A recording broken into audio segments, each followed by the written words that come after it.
अगर हम लीडरशिप की सारी डेफिनेशंस को देखें या किसी भी लीडर के बारे में अगर हम रिफ्लेक्ट करें जिसको कि हम एज लीडर जानते हैं और हम अपनी पर्सनल कैपेसिटी में अगर एक लम्हे को भूल जाएं कि हम कोई भी एक फॉर्मल एजुकेशन में इस वक्त लीडरशिप के बारे में जानने की कोशिश करें, तो आप अपने जहन में किसी भी लीडर का तस्वर लाएं और उसके बारे में अगर आप उसको किसी दूसरे लीडर से कंपेयर करें और कोशिश करें कुछ ऐसी क्वालिटीज़ की जो कि दोनों में कॉमन हों, जो कि एक सेंट्रल आइडिया के तौर पे दोनों में आपको नज़र आए कि उसमें भी ये चीज़ एग्जिस्ट कर रही थी और इसमें भी, और फिर अगर आप फर्दर इस रिसर्च को या अपनी इस थिंकिंग को आप कंटिन्यू करेंगे तो आप देखेंगे कि आप हर लीडर में आपको वो एक चीज़ नुमाया तौर पर नज़र आएगी और वही एक सेंट्रल आइडिया होता है किसी भी लीडर को बाकी टीम से डिफरेंस करने में, other than many other points. लेकिन this is something which is the core की component we can say, or the core and central idea behind the entire ability to be a leader, जो कि एक underpinning principal या factor है जो strengthen करता है आपकी एबिलिटी को एज अ लीडर। वो क्या है? और वो ये है कि एक आम इंसान और एक लीडर में फ़र्क ये होता है कि एक लीडर के अंदर वो विजन होती है, वो बसारत होती है जो कि उसको फार साइटेड भी करती है, जो उसको प्रोएक्टिव भी बनाती है, जो उसको बाकियों से बहुत से स्टेप्स आगे ले जाकर सोचने की, समझने की अहलियत देती है, बिकॉज वो देख सकते हैं जो कि बाकी टीम मेंबर्स उस तरह से नहीं देख पा रहे होते। इसका कहने का ये मतलब नहीं है कि उनको गैब का इल्म आता है या उनको कुछ ऐसा मामला होता है कि वो अनसीन को सीन कर लेते हैं या कोई मैजिक आता है। It's not like that. It is basically about their own meditational powers, about their own reflective practices, जिसके ज़रिए से कि वो सुराग हासिल करते हैं ज़िंदगी में, जिसका खोज लगाना सिर्फ तभी मुमकिन होता है जब आप ज़्यादा से ज़्यादा रिफ्लेक्शन करें और ऑनेस्टी के साथ रिफ्लेक्शन करें। रिफ्लेक्टिव प्रैक्टिस में जो वर्स्ट पार्ट है वो ये है कि आप जब अपने बारे में या दूसरों के बारे में आप कंपैरिजन के साथ चलते हैं तो हम अपने आप को जब देखते हैं तो अमूमन हमारा जो आईना है वो हमें ये बताता है कि you are the one on this earth who is the most talented and the best person on this earth, which can be extremely wrong.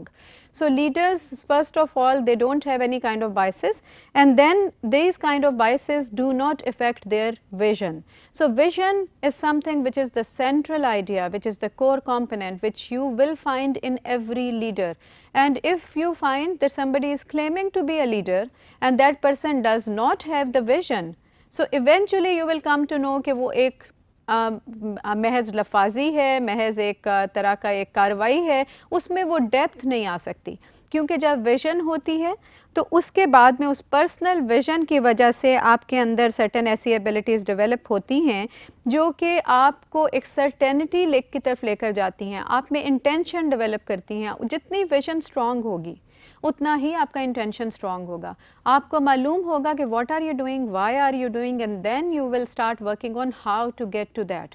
So unless that vision is not there, nobody can claim actually to be a leader, and the followers or the people who are just looking up to that person as a leader, they should also assess कि इस एक ख़ास team में, इस एक ख़ास organisation में, इस एक ख़ास इंसान में वो विजन मौजूद है या नहीं। The very essence of leadership is that you have to have vision. You can not you can't blow uncertain trumpet. You have to have that vision to know what are you saying, why are you saying. So इस why का जवाब तभी मिलता है जब आपकी vision आपके लिए सामने मौजूद होती है, जो आपको प्रैक्टिकल एस्पेक्ट्स की तरफ लेके जाती है। याद रखिए कि विजन होने का मतलब एक एक्शन प्लान होना नहीं होता। विजन का मतलब, जैसे मैंने कहा कि आप फ्यूचर में रहते हैं, आप बहुत रियलिस्टिक बातें करते हैं, आपको मालूम होता है कि आप बहुत आइडियलिस्टिक बातें कर रहे होते हैं, लेकिन एट द सेम टाइम आप रियलिटी को इग्नोर नहीं करते। As a leader, then once you have that faith, that iman in the vision that you have,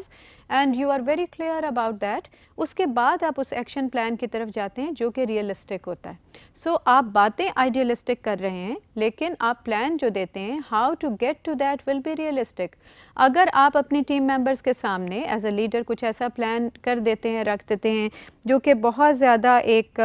idealistic है और जिसमें कि आपको ये लगता है कि आपने एक ऐसा टास्क उनको करने को कह दिया जो कि उनके लिए पॉसिबल नहीं है और आप उनको ज़बरदस्ती से करवा पाएंगे, तो then remember you are no more a leader then you are a dictator, because there is a very very fine line difference between being a leader and being a dictator. So you have to be very careful when you just read and study or just try to be a leader. The best thing is there was a critique कि vision सिर्फ by birth हो सकती है, inborn होती है ये ability, लेकिन research में एक इंटरेस्टिंग डिबेट है और उसमें बहुत सारा हमारे पास ऐसा डेटा मौजूद है जो इस चीज़ के लिए भी क्लेम करता है कि anybody can develop the ability to have a good vision in life.